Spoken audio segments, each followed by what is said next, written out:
Olá, começa agora mais um Conexão Alagoas, a sua revista eletrônica com muito jornalismo, educação, ciência, inovação e muito mais.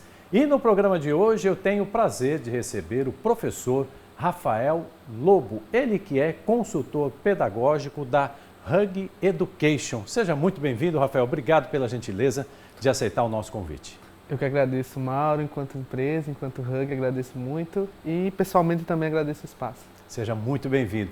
Eu tenho que começar falando desse nome, porque Hug em inglês é abraço. É isso mesmo? Você está oferecendo um abraço para esse aprendizado para a educação? Com certeza. Hug, ela abraça a educação socioemocional. E o que seria essa educação socioemocional, né? Primeiro a gente tem que pensar muito nas pessoas que expressam sentimentos e às vezes não conseguem entender o que estão sentindo. Então a gente pergunta muito aos nossos colegas, amigos, parceiros, como é que você está se sentindo hoje? Você está bem? Está passando por alguma dificuldade? E a resposta é sempre automática. É sempre, não, estou bem, não, tudo certo, não tem nada acontecendo. Então a educação socioemocional, ela vem para dar ferramentas para essas pessoas poderem se expressar o que estão sentindo. Porque se ela não consegue dizer se ela está mal, qual desafio ela está passando, isso quer dizer que ela não tem ferramentas ou competências ou habilidades para expressar o que sente. Então a gente pensar sobre isso é também pensar sobre o mundo, sobre o que está ao redor daquela situação. Então quando a gente chega, enquanto uma empresa que abraça a educação socioemocional, a gente vem desenvolver essas habilidades, essas competências, que seriam, através dos nossos materiais pedagógicos, através da nossa rotina pedagógica, poder dar a possibilidade para essas pessoas entenderem como elas se sentem, porque entendendo as emoções, elas são determinantes, Mauro. Determinantes em como a gente enxerga o mundo, em como a gente se enxerga nesse mundo e como a gente interage com as pessoas. Então, a partir das nossas rotinas, a partir do nosso material pedagógico, a gente dá essas ferramentas para as pessoas e principalmente para as crianças e adolescentes e os professores que são nossos parceiros nos programas. Antes de falar um pouco mais da Hug, eu queria ouvir um pouquinho da tua história, do Rafael. Como é que você escolheu esse caminho tão bonito que é o caminho das letras? É uma história muito bonita. Meu pai, eu sou filho de professor, meu pai é professor, minha avó é professora. Eu sou do interior de Alagoas, sou de União dos Palmares, terra da Serra da Barriga, de Zumbi de Dandara. E cresci a minha vida toda dentro da escola. Meu pai sempre trabalhou e minha avó também os 3 horários. Sempre morei com eles e vivi a minha vida toda no chão da escola. E engraçado que meu pai ele tinha uma piada, né? Ele fazia uma piada com os amigos. Não quero que meu filho seja professor, eu quero que alguém ganhe dinheiro. Então eu cresci escutando isso, né? E ao longo do tempo que eu fui me desenvolvendo, dentro da escola fui gostando da literatura, fui gostando da poesia, gostando dos romances, fui lendo mais literatura estrangeira, literatura brasileira e fui me apaixonando pela literatura, né? E isso me deu ferramentas para que eu me entendesse enquanto pessoa, enquanto um homem negro, enquanto um professor também, muito tempo depois. E nesse processo, tentando a universidade, eu tinha uma possibilidade de alguns cursos que eu queria fazer.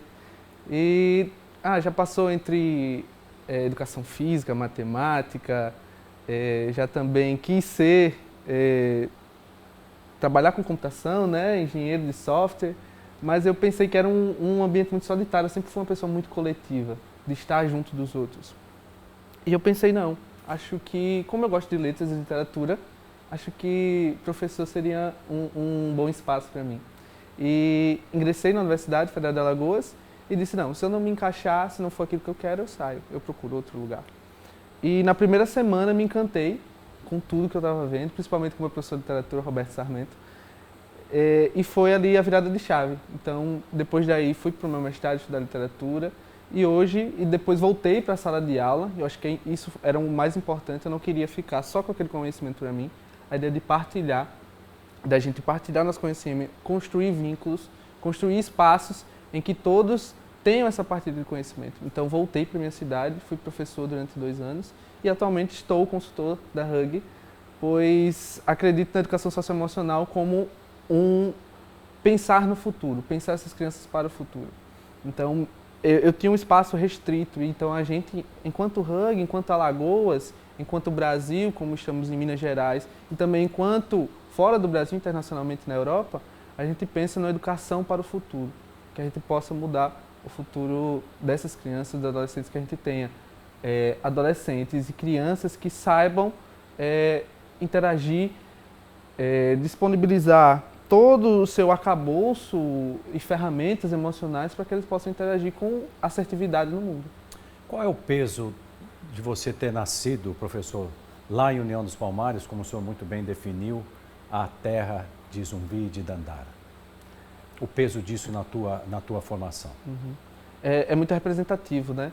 Porque nós, enquanto homens negros, a gente se descobre, e pessoas negras, a gente se descobre negro, né? Se torna negro, essa é a ideia de tornar-se negro. Então, hoje, como uma data muito especial, né? Dia 13 de julho, a gente está debatendo também, discutindo o Dia Nacional contra a Discriminação Racial. É muito importante a gente trazer esse debate, principalmente para dentro da sala de aula. Então, enquanto palmarino, isso foi crucial, né? Existe um estigma em que na cidade as pessoas às vezes não se identificam enquanto pessoas negras. Então por isso que eu falei a vocês, se tornar-se negro é importante. Então na minha trajetória eu sempre fui da militância, sempre estive em movimentos sociais e foi aí que eu fui me descobrindo enquanto uma pessoa negra. E chegando à universidade isso se amplia, né? Então, quando eu volto para a sala de aula, eu venho pensar essa representatividade dentro da sala, no chão da sala de aula, com os alunos, né? Então, como eles interagiam com isso? Tive alunos que a sala era majoritariamente alunos negros e pretos, e salas onde majoritariamente eram alunos brancos e algumas crianças negras.